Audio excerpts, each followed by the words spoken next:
Hello, welcome to Veritas. I'm your host, Adam Colazetti, and I'm here to guide you on a meditative adventure like no other. Join me and lose yourself in your imagination as we travel the outer reaches of the cosmos, quest for powerful talismans, and explore the inner realm of your subconscious. What might you find along the way? But be warned, fair traveler, this path is not for the faint of heart. On this path, of one thing I am certain, dragons be here. Are you ready?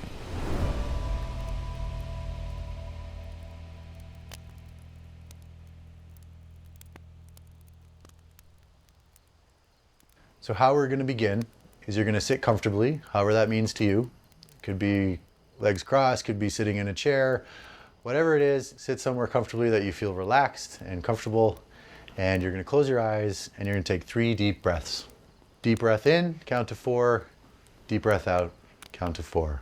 And each time you exhale, you're going to try and relax your body a little bit further. So you're going to inhale, pause, exhale. Pause.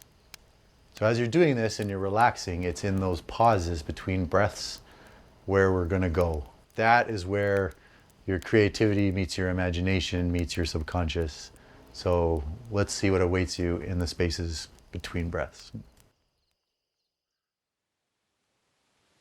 Odin was a great king. He had created worlds and cultivated life. He had built great castles and monuments to the everlasting. Odin had 2 ravens, Hugin and Munin, thought and memory.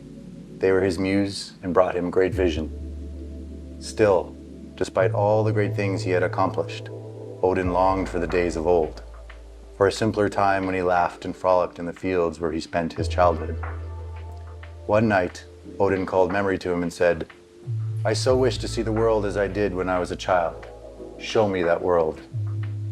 And so as he slept, memory brought him dreams of his childhood, and Odin experienced true joy and freedom. So much so that when he awoke, he immediately summoned thought. "Go forth and see the fields for which I grew up and tell me of them, for I cannot go, I am too old and tired." So thought flew from the great palace and traveled the world until at last they reached the fields where Odin had grown up, except it was no longer a place of beauty. Fire and war had ravaged the countryside. Thought knew immediately that it was Odin's own ambition that had caused this, and yet did not have the heart to tell Odin this, for he knew his heart would break.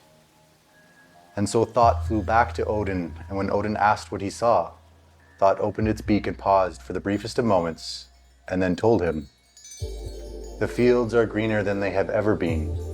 The forest is lush and full of life. The skies are the bluest blue. White daffodils sprinkle the great fields and is truly greater than you even dreamed it." Thought locked eyes with memory as he said this, and more than words passed between them. Odin was overjoyed at this news, and tears leaked down his face as he imagined the fields of his childhood.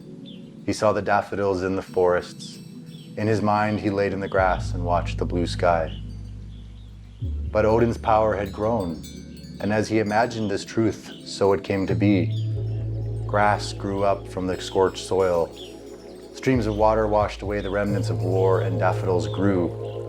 By imagining it, Odin had made it real. This is truth.